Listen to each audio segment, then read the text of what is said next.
Hey everyone, welcome to Craven's Something Scary, where it's all horror all the time. Now before we dive into this Scream 5 breakdown, please smash that thumbs up button on this video right now, as it really does help the channel and helps other Scream fans find this video. And if you have not yet subscribed to the channel, what are you waiting for? This is the time to do it. Go ahead and click that subscribe button right now, and also the bell icon to ensure you'll be notified the moment I post all future Scream 5 and other horror movie content. Okay everyone, this is a video I've been looking forward to making for quite a while, and I decided that now was the time to do it. So what I will be discussing in this video is a theory that probably ranks number 1 on my personal wish list for Scream 5. I know going into this theory, it's not going to be very popular with some people, but at the same time, I know it will also be very popular with a lot of other people. And that's the fun of doing this, isn't it? It's to scream. So perhaps the best way to resolve the question of whether Stu is alive or dead is to go back to the one person who would most be in the position of authority regarding this subject. The character of Stu Macher not only made a massive impression on the franchise and is loved by multitudes of fans, me included, but he was also loved by Wes Craven. Yes, that's right. Let's examine what Wes Craven, the man himself, had to say about whether Stu is dead or not. Now, one time Wes said that Matthew Lillard would one day win an Academy Award, which is pretty darn awesome if you ask me, because he saw the acting ability he had. But more than that, Wes Craven revealed many years ago, before he passed away, we're talking to maybe 10, 15 years ago, that Stu Macher is indeed alive, having survived the events at Stu's house in Scream 1.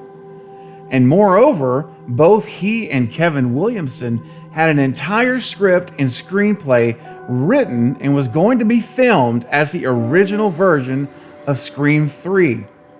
So in Wes and Kevin's creative minds, Stu had survived the events of Scream 1. Let me repeat that.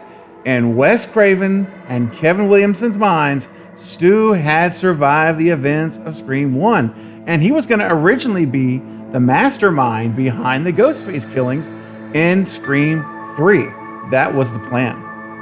And unfortunately, Wes had to change direction with the story and completely rewrite it because of the horrific events surrounding the Columbine tragedy. So everything had to be changed from that point forward. So while I do understand this first objection, if Wes Craven himself viewed Stu as still being alive and had worked out a plausible explanation to account for how he survived, then I can also still consider today the possibility that in fact he is still alive, and at the very least, guys, he could, I say not would, but he could return for Scream 5. Now, the objection number 2 that I most commonly hear is that it's been too long to bring him back now. This is another common objection. So the idea is that while maybe bringing Stu back could have worked in Scream 3, it was only, 4 years after the events of Scream 1, that it's too late now, too many years have passed. Now, my response to that is this. I view the length of time since Scream 1 as a reason that it actually would work so well. I view it completely the opposite. You see, bringing Stu back after all of this time would actually make it an even more meaningful storyline to the arc of the franchise and Sydney's story, as they're looking to wrap her story up and move to the next generation with these next film and probably the ones that follow after that if they get more than 5.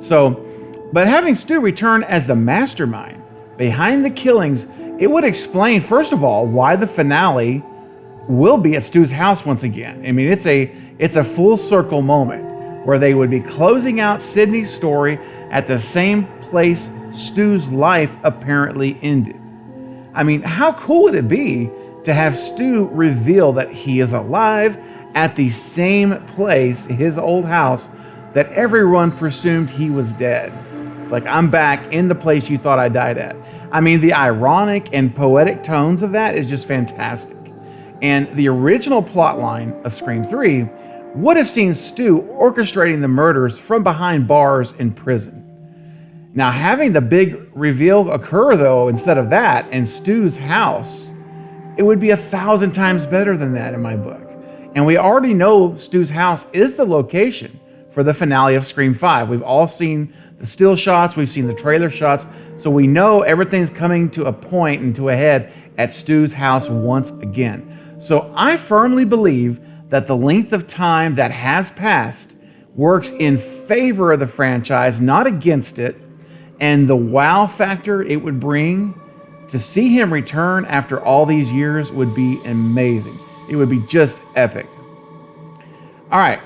Now, finally, the third objection I most often hear to bring Stu back is this: how can he be in Woodsboro if he is in prison? Now, my response to this objection is going to be in two parts.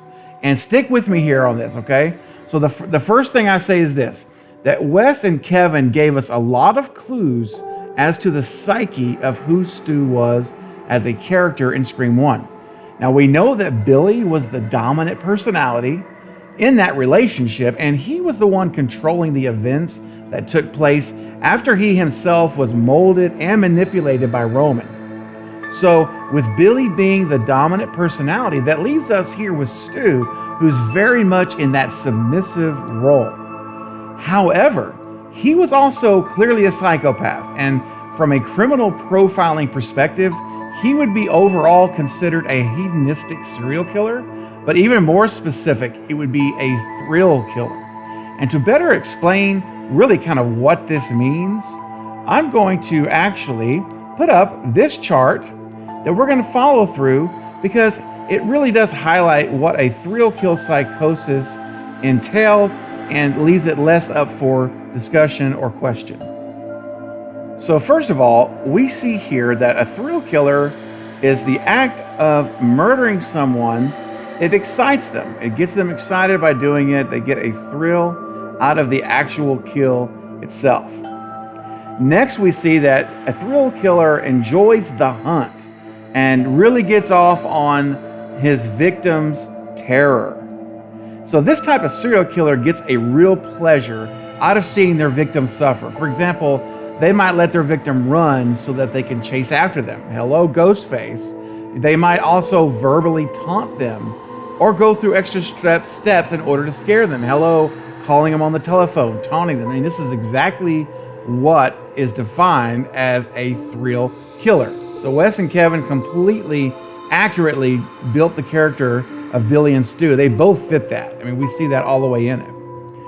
Next, we see that a thrill killer often feels inadequate and powerless. And I think this really applies to Stu.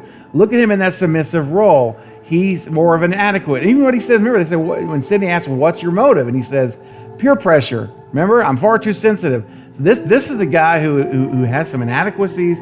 He's powerless. He feels powerless. So he is subordinate to a dominating personality, and he goes along with it. It's right here out of the description.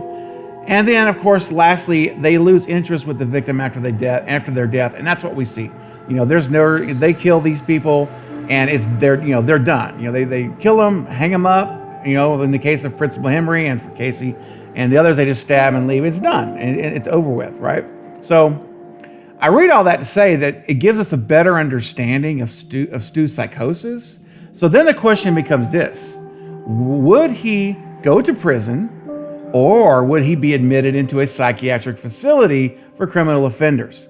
Now, an argument can be made for both instances. So to me, there's not a definitive right or wrong answer for that question. However, in my personal view on this, with this theory, first of all, I think his parents were probably very wealthy people. The house that he lived in, the location up there on the hills, it screams, no pun intended, of major money in the family. I mean, they even had a boat, remember, in front of the garage that Sydney landed on. So by all of the materialistic signs, they are a very wealthy family. A lot of money his parents probably have. Therefore, they have the means to hire the best defense lawyers money can buy. So I imagine they would enter a plea of Stu being criminally insane. Again, with these amazing lawyers, the jury buys it, and Stu goes to a psychiatric facility rather than traditional prison. So he remains there for 25 years, right? He becomes a model patient. He gets more and more privileges as he shows all the signs of rehabilitation. He's heavily medicated. He's doing all the things he's supposed to, quote, do. And he begins relationships over email. He begins to reach out, and he finds out, the offspring, the siblings, and he begins to reach out to them. All the while, he's being this great patient. He's planning his escape. And finally, the circumstances are in line for him to make his break, and he does. Thus, the events of Scream begin to happen as he controls the Ghostface killers in Scream 5. And there you go. Now, you may be asking, okay, Stephen, fine, but what if he's in prison? You did the psychiatric facility, maybe that's a little easier to get out of. Well, everything I pretty much said there applies to prison as well. I mean, when you think about it, there are lots of real-life stories that you can find online in the news of prisoners who do escape. So it does happen. It's not just fiction. I mean, this happens in real life. So it would be plausible to say, with 25 years of preparation and getting to know these people and forming relationships within the prison, I mean, the circumstances could happen easily. So, and we see it in movies too, right? I mean, Halloween 2018, right? We kind of, so we know that there's always a way to make an escape. And I will list one more real quick one here before we wrap up, guys. I just want to throw this in also, because I've heard this as an objection as well fairly often, is that if Stu was still alive, if he did survive those events, why has no one mentioned him in the sequels? Scream 2, 3, and 4, no one ever talks about it. The OG3 never talk about him. So therefore, he's probably dead. And to me, it's a very simple answer as to why no one mentions him in these sequels. Because there's no reason to talk about Stu. Everyone knows he is in the psychiatric hospital or he's in prison, whichever it is. So there is literally nothing to talk about regarding Stu in the sequels, because there's nothing to talk about him at all in general. There'd be no reason to bring him up. We know where he's at. That's a closed subject. It's over. He's gone. So to me, that's kind of a simple one there. Now, I want to be clear on one thing. Last thing I want to be very clear on. I am not saying this is going to happen in Scream 5. Don't misunderstand this video's intent. I'm only saying that I would like it to happen. And I believe that there are enough ways to make it plausible for Stu to return. Now, will he? I hate to say it, but probably not. However, until January 14th, it is still possible. I got 9 more weeks to think it is possible that this theory will come true. All right, guys, that's everything I wanted to cover in this video. But listen, as it is with every video I post, I want to begin a discussion with you in the comments below right now. So what do you think about my idea of bringing Stu Macher back to the franchise? Can it be done in a way that makes sense? I want to hear your opinions, your thoughts, ideas. Give me your theories about how this could, in fact, be accomplished. So go ahead right now and start leaving your comments below so we can discuss it together. And I look forward to hearing from you. I love discussing with you guys on every single video. You bring such great theories and ideas to the table, and I am always blown away by some of the ideas you guys come up with. So let's continue the discussion and let's focus on Stu. All right? Well, that's really it for this update, guys. But listen, I'm going to be back very soon with more Scream 5 and other horror content that I have in the works. So don't forget to like and subscribe. And until next time, this is Craven Something Scary, where it's all horror all the time. Thanks for watching.